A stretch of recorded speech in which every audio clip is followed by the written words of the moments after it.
بسم اللہ الرحمن الرحیم اللہم اجعل صیامی فیہ بالشکر والقبول علی ما ترضاہ ویرضاہ الرسول محکمۃ فروعہ بالاصول بحق سیدنا محمد وآلہ الطاہرین والحمد للہ رب العالمین۔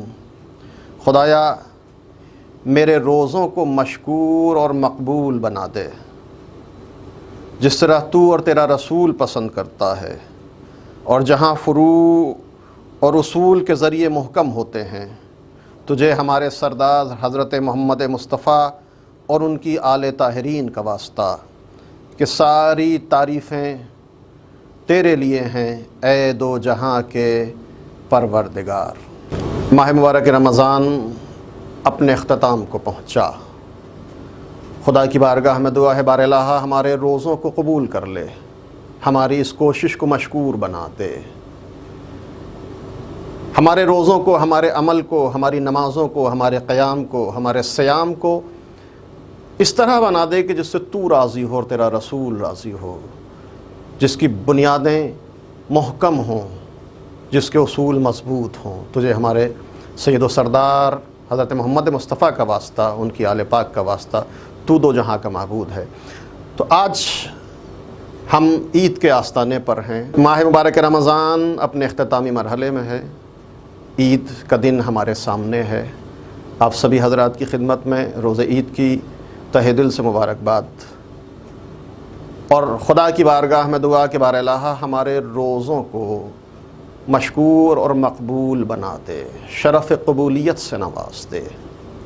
ہمیں کیسے پتہ چلے کہ ہم نے جو روزے رکھے ہیں وہ اللہ کی بارگاہ میں قبول ہوئے یا نہیں؟ جب انسان کی زندگی پر قبولیت کا اثر نمایاں ہو تو پتہ چلتا ہے کہ عمل مقبول ہوا۔ روزے کا اثر کیا تھا؟ کتب علیکم الصیام کما کتب علی الذین من قبلکم لعلکم تتقون۔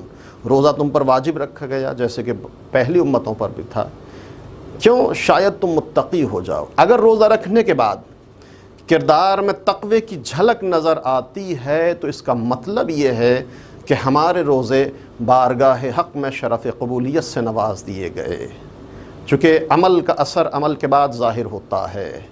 عید کے دن ہمارے قلب کی کیفیت سے ہم کو احساس ہوگا کہ ہمارا روزہ مقبول بارگاہ خداوندی تھا یا نہیں، کردار میں تقوی کی جھلک پائی گئی یا نہیں۔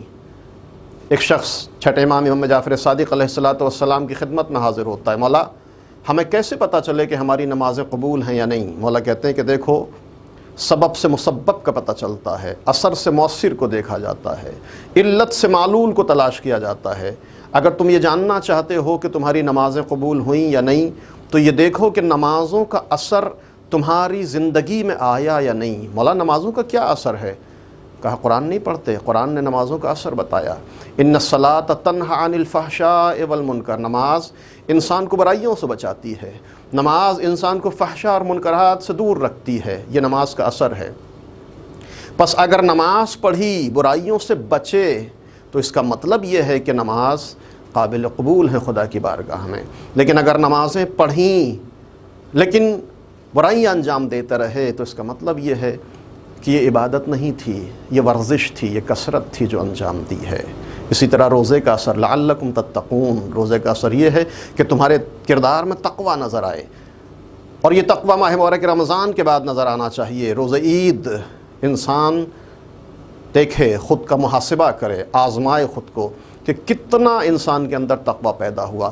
اگر روز عید انسان کے گناہوں کی طرف قدم آسانی سے بڑھ جائیں تو اس کا مطلب یہ ہے کہ سوچنا چاہیے کہ ہم نے کیسا روزہ رکھا۔ لیکن اگر عید کا دن عبادت الہی، ریاضت، بندگی، ذکر خدا اور مناجات میں بسر ہو تو اس کا مطلب یہ ہے کہ بارگاہ حق میں ہمارے روزے قبول ہوئے۔ اللہ نے ہمارے لیے عبادت کے لیے دو بہترین موقع فراہم کیے، ایام عزا جس میں ہم عزائے امام حسین کے ذریعے عبادت الہی کرتے ہیں، دوسرا موسم ماہ مبارک رمضان جس میں نماز، روزہ، تلاوت قرآن اور نیک اعمال کے ذریعے عبادت الہی بسر کرتے ہیں۔ کیسے پتہ چلے کہ ان عبادتوں کے موسم میں ہماری عبادتیں قبول ہوئیں یا نہیں؟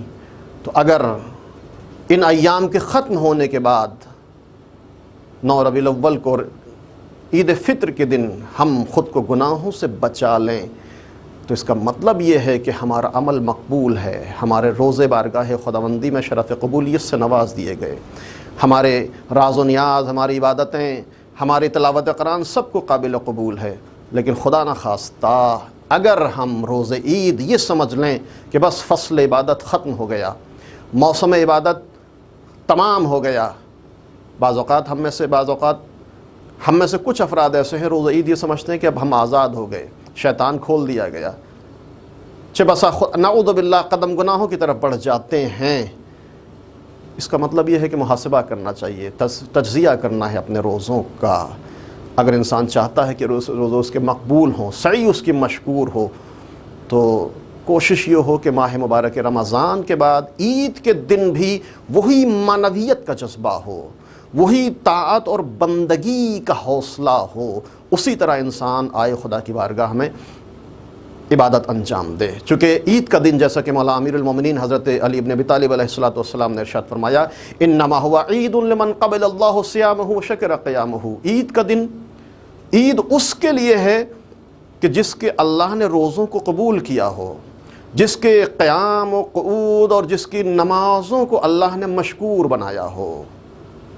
تو اگر صحیح معنی میں خوشی حاصل کرنا چاہتا ہے انسان تو کوشش کرے کہ وہ معنویت جو رمضان کے اندر اپنے اندر پیدا کی تھی، وہ کیفیت جو ماہ مبارک رمضان میں جس سے قریب ہونے کی کوشش کی تھی، وہی کیفیت، وہی معنویت روز عید اور اس کے بعد بھی جاری و ساری رہے۔ ایسا نہ ہو کہ عید کے دن ہمارے قدم گناہوں کی طرف بڑھ جائیں۔ اگر عید کے دن انسان گناہ کرتا ہے تو اس کا مطلب یہ ہے کہ وہ دن اس کے لیے کبھی بھی عید نہیں ہو سکتا۔ مولا امیر المومنین ارشاد فرماتے ہیں، کل یوم لا یعصی اللہ فہو عید، جس دن انسان گناہ نہ کرے وہی دن اس کا عید کا دن ہوتا ہے۔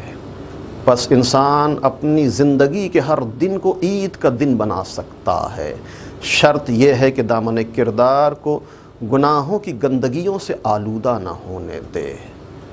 روایت کہتی ہیں کہ عید کا دن ان لوگوں کے لیے انعام کا دن ہے جو اچھے کام انجام دیتے ہیں، ان لوگوں کے لیے نقصان کا دن ہے، خسران کا دن ہے جو گناہوں میں مبتلا ہوتے ہیں۔ عید کا دن قیامت کے دن سے شبیہ رکھتا ہے، عید کا دن توبہ، استغفار، مناجات کا دن ہے۔ عید کا دن سب سے اہم غریبوں، محتاجوں، حاجت مندوں، درد مندوں کا خیال رکھنے کا دن ہے۔ بہت اہم مسئلہ ہے۔ یہی وجہ ہے کہ اسلام نے شریعت مقدسہ میں شب عید فطرے کو واجب قرار دیا گیا۔ کیوں؟ اس لیے کہ ایسا نہ ہو کہ ہم عید منائیں، ہمارے بچے عید منائیں، لیکن ہمارے پڑوس میں کوئی ایسا ہو جو عید نہ منا سکے۔ ہمارے معاشرے میں، ہمارے عزیزوں میں، ہمارے خاندان میں، ہمارے وطن میں، ہمارے شہر میں، ہمارے اطراف میں کوئی ایسا ہو جو عید نہ منا سکے۔ یہی وجہ ہے کہ فطرے کو واجب قرار دیا گیا۔ فطرے کے ساتھ ساتھ انسان کوشش کرے کہ ان عید کی خوشیوں کو دوسروں میں تقسیم کرے، بانٹے۔